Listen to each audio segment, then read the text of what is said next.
Welcome to the Be Here Now Network guest podcast. This series features talks from a myriad of modern spiritual teachers expanding on how we can all live a life in balance. If you're interested in supporting this podcast, please go to BeHereNowNetwork.com/guest. Namaste. Namaste. Gasho. Do you think that social activists and meditators can be one and the same person? Yeah.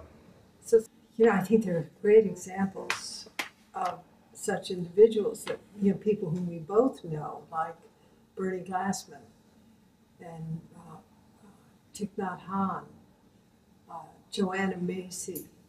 There's so many remarkable people, or people who passed on, like Mandela or Mother Teresa or Martin Luther King. We're very close to Martin Luther King Day right now. And so I think a lot of times people think it's kind of either or. But I see it, really from a point of view that you're talking about, where the individual has cultivated love and tenderness toward the world and doesn't polarize, and where the mind and heart are really trained and open, and where they can move into contexts of conflict and not create more conflict. There's a fantastic film that I don't know if you've seen yet. It's like a Singh's film called Beyond Right and Wrong, about forgiveness. Have you seen it? No. Oh, it's just remarkable. It's really powerful. It just showed at Sundance, and I want to encourage you and everybody to see it. It's in a way it's about forgiveness, but in a way it's deeper than forgiveness. It's manifesting unconditional love, courage, and the insight to see both the differences and beyond the differences. It's a really powerful film. That's what I'd like to. I'd like more people to be in that watching,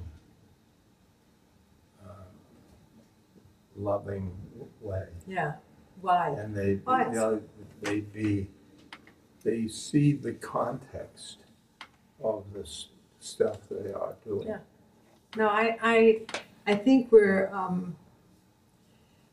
very much in agreement there, and I think that brings my thought to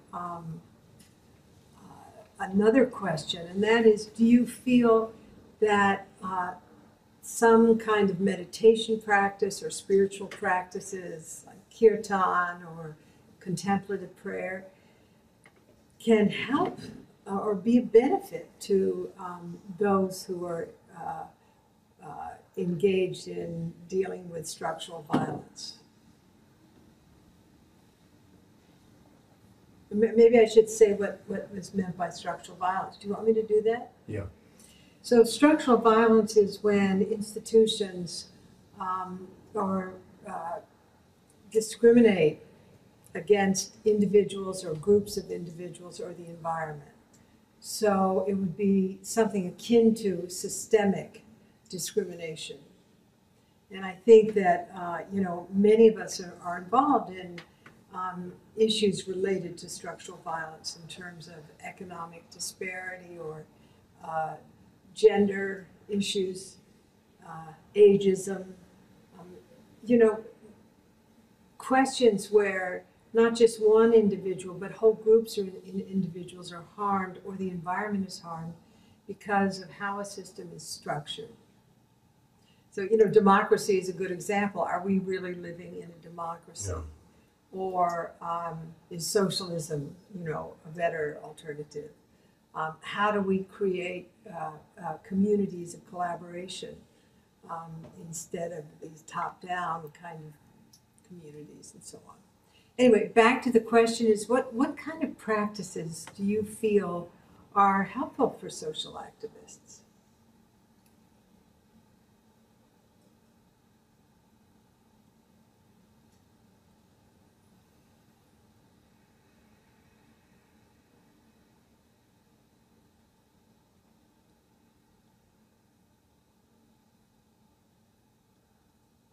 practices that that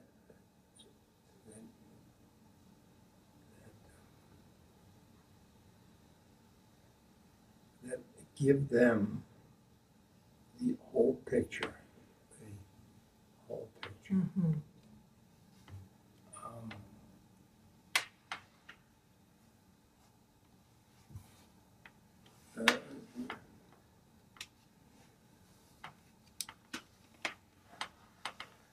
Karma yoga would be karma yoga. So will you say more about karma yoga?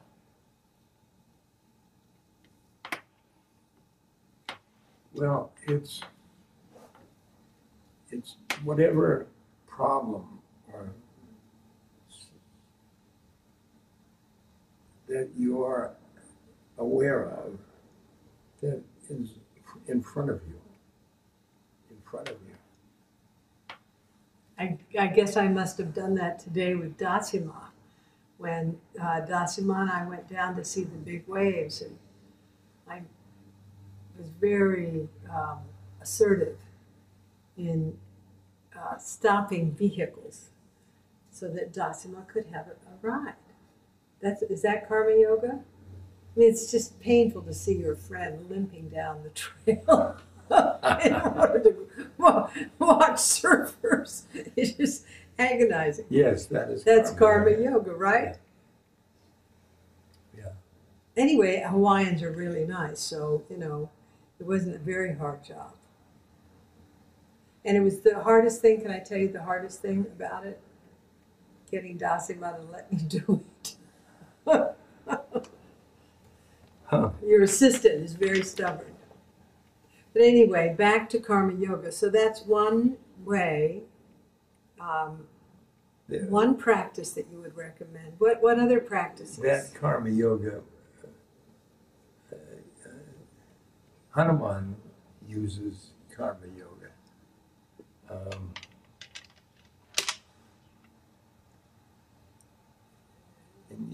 What's in your plate? What you see? You don't look for things to do, right? But you see where you are. Because you are in the group or whatever it is, and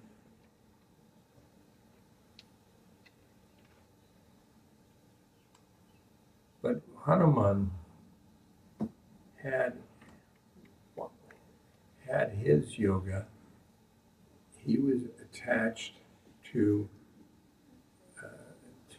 Ram, which was God at that time,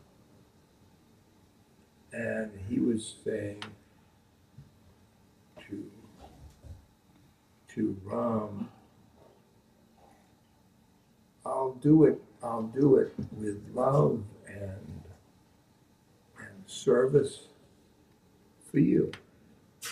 For you. And there was a moment where Ram was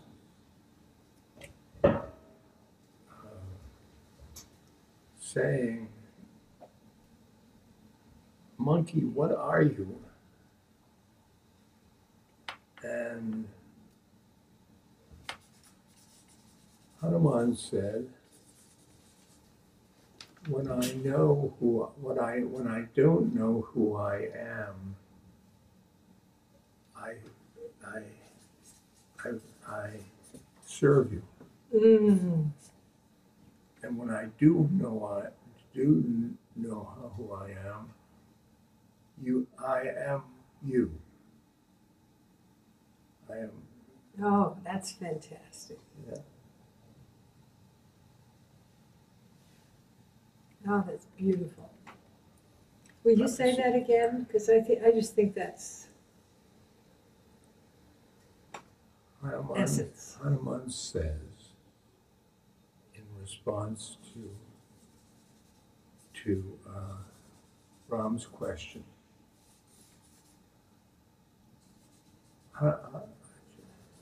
who are you? Hanuman says,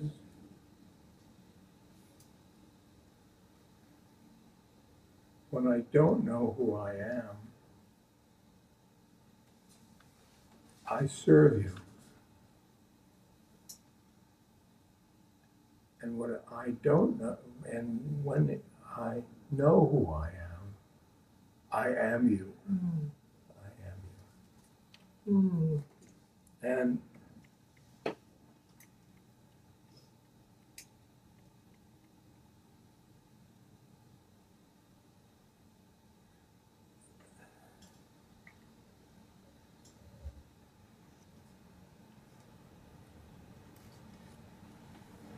And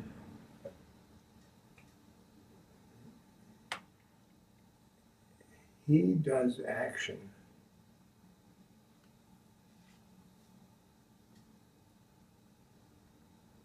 for Ram.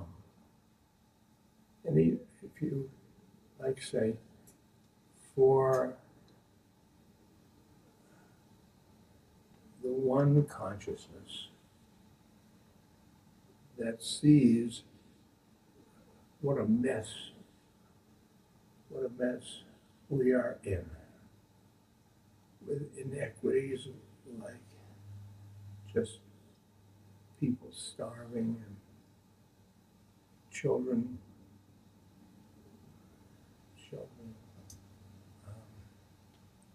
feeling insecure,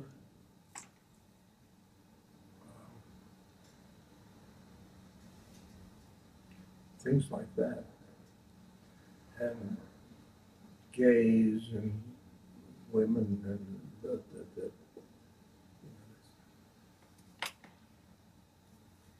there's lots of issues. There's lots of issues.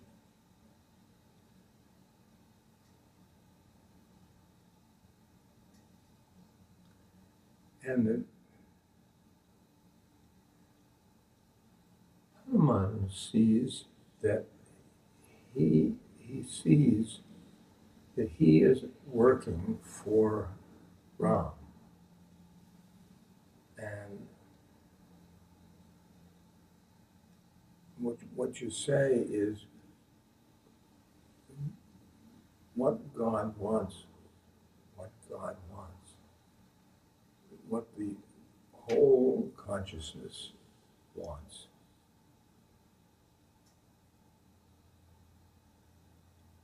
And that's the way to spiritual practice. You can get into God's perspective. Mm. And, the question again comes back to, aside from karma yoga, what practices do you feel really bring you into that state of heart and mind?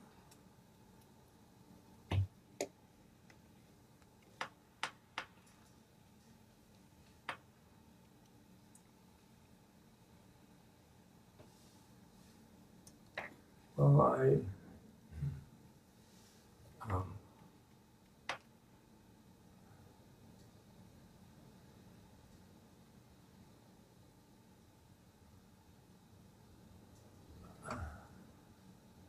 I think the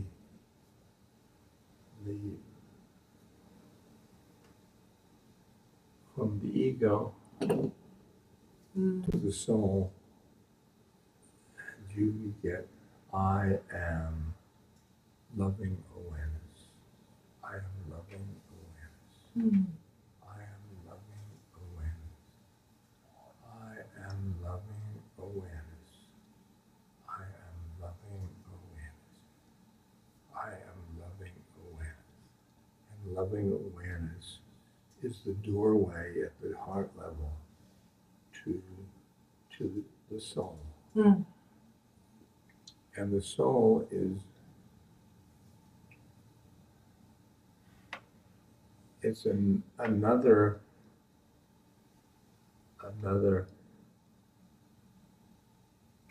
plane of consciousness.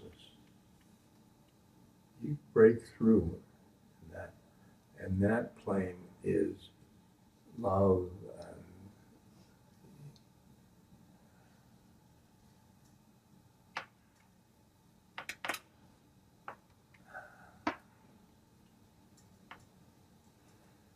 You can see that the universe is love.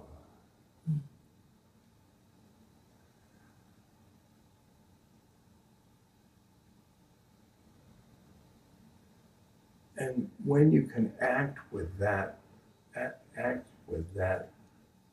act on social injustice with that in mind, see the whole picture. Mm-hmm. Whole picture. Well, what do you do? I do.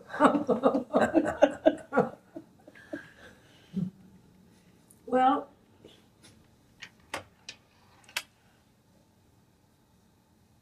you know, in this tradition that I practice in, there's a wonderful expression, mu jodon no taigen, and it means actualizing the way in your everyday life.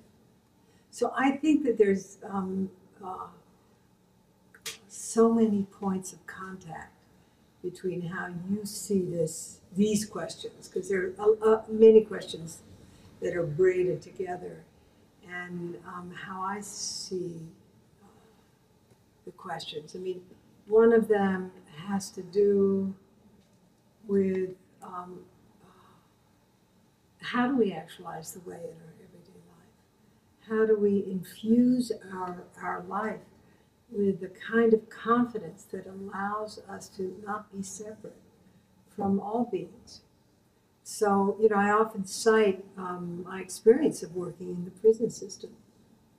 You know, it was 6 years of my life where I was a volunteer inside, working on death row and in maximum security with men who had all killed one or more people. And I went inside with the usual biases, but very shortly it was this practice, not self-consciously, but it really became about loving awareness. It was about treating each person I encountered in that system, whether a correctional officer or a guest of the system. Yeah. Yes. Exactly. You know, exercising universal respect. And not, you know, but not with a program. It was more of a sort of, it was kind of naturally arising. And I think it arose, again, not because I was trying to be a good person, but just from so many years of practice, that there was really no other thing to do but that. Disrespect would have actually, you know, it's more a sort of knowing in the back of the brain. If I had treated people with disrespect, I wouldn't have been let back in. If I had treated people with disrespect, I would have been killed when I was inside. But you know, it's the back of the brain that's doing the work. It's not like, oh, I figured it out. You know, and being a self-consciously good person has never impressed me. I'm sorry to say.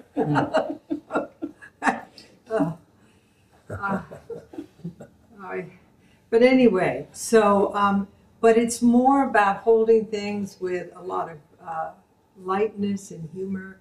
And I really feel that the greatest benefit, really the two greatest benefits, not just one, is what drove me into practice was suffering. What kept me in practice was not just my suffering, but the suffering of others. And so suffering became actually a medium of redemption. Medium of redemption. Redemption. Yeah. You know, like Bob Marley sings about. Yeah. You know, but you know, so much for me has to do with also having a sense of humor. Don't you Yes. think? Yes. And that gets back to having cultivated a view which is more panoramic, vaster, and not wedded to being a, quotes, good or spiritual person. That's either one. Yeah. I mean, it's bad of me to say because I'm in the company of a good and spiritual person. But I don't see them around. yeah, well, good. I'm glad I qualify. It's neither good nor spiritual, but nonetheless. So training the mind or heart is for me really important because our tendency in our world is to flourish around judgments, around us and them, around dividing ourselves, separating ourselves from reality through too much conceptuality. And, you know, I think one of the things I've always loved about you is, well, one of them is that you have a really good sense of humor. Thank you so much. You know, the 40-some odd years of our relationship has given us, you know, permission to be more normal, with each other anyway. That also your humor is combined with, you're really a smart guy about most things. So we had a discussion at breakfast the other morning where we fell into high contention. Yeah. Yeah, we had an incredible disagreement, and for once I won. But we won't review that at this time. Okay? So practice. You know, whether you're practicing kirtan, singing to Ram, or you're attending to the breath, or you're cultivating loving kindness, or you're exchanging self with other, or you're washing the dishes, or whether you're cleaning the papaya seed off the kitchen floor, or whatever, walking down a muddy road to watch these magicians of the waves. Yeah. Or yesterday, I mean, I had a wonderful day. You were at the doctor, you know, getting your Nose fixed. nose fixed. This is, by the way, in case anybody would, this is a bandage. And underneath there's a nose. Not much of one. And there is a big hole that they extricated them. Cancerous cells that they pulled out, that they now covered it out. So we covered it so you won't freak. Well, also, he came home with a dressing on, which was so unattractive. I could barely look at it. You know, he sort of approached where I was working in the late afternoon. I actually jumped. And it was pretty intense. But anyway, you're looking good today. Yeah. This is an improved. Yeah. So, RD, I love the image of you and Allen Ginsberg meditating on the railroad tracks as nuclear devices are passing through your field. Yeah. That's just They weren't passing because we were on the tracks. on the tracks. We wouldn't let them pass. Well, there you are. So We were doing social action. action.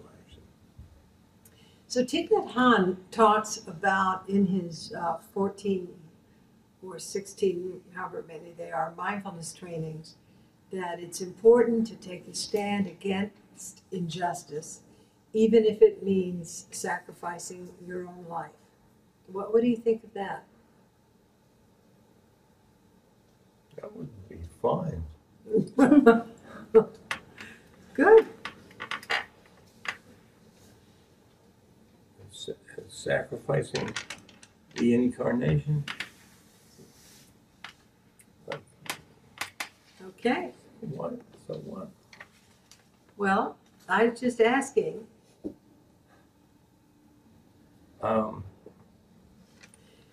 So I'm curious because we don't have much time, RD. I'm wondering if there are any questions from the people who are listening.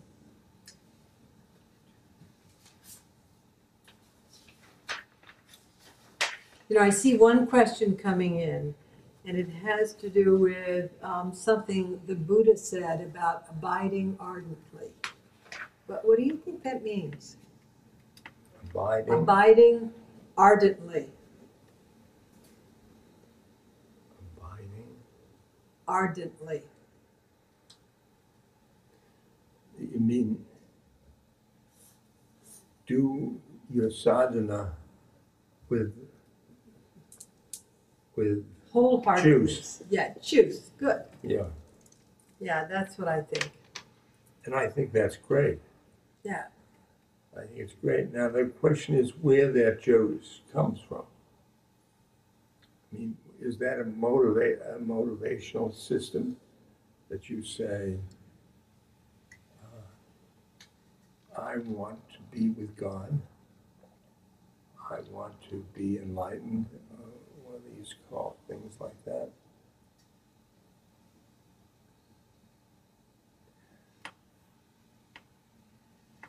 Well, you could also say, as the Bodhisattva says, I vow to attain enlightenment in order to save all beings from suffering. Yes. So that really produces unselfishness within us, or selflessness. Selflessness. I like what Norman Fisher says about enlightenment. He said, enlightenment is basically being unselfish. It's nice, huh? I don't think it covers everything. But tell us, what doesn't it cover? What doesn't it cover? Oh.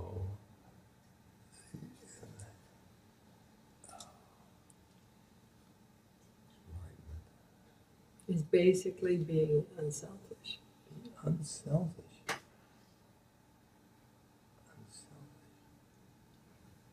Well,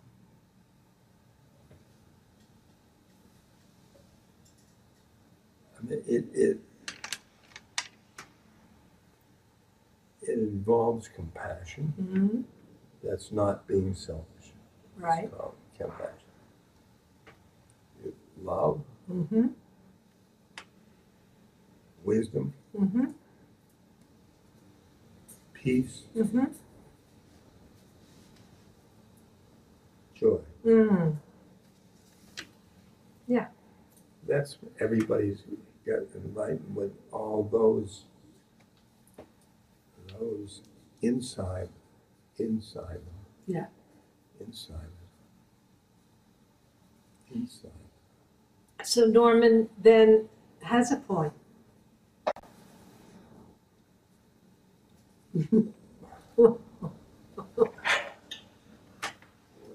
What is your Norman's point?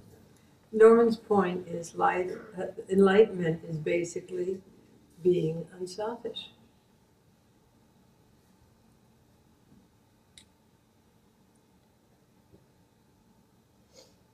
If you lived in the one, Mm-hmm.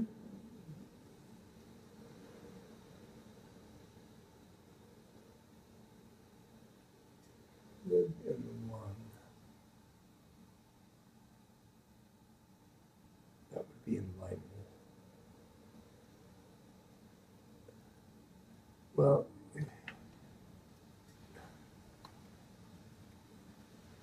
selfish as a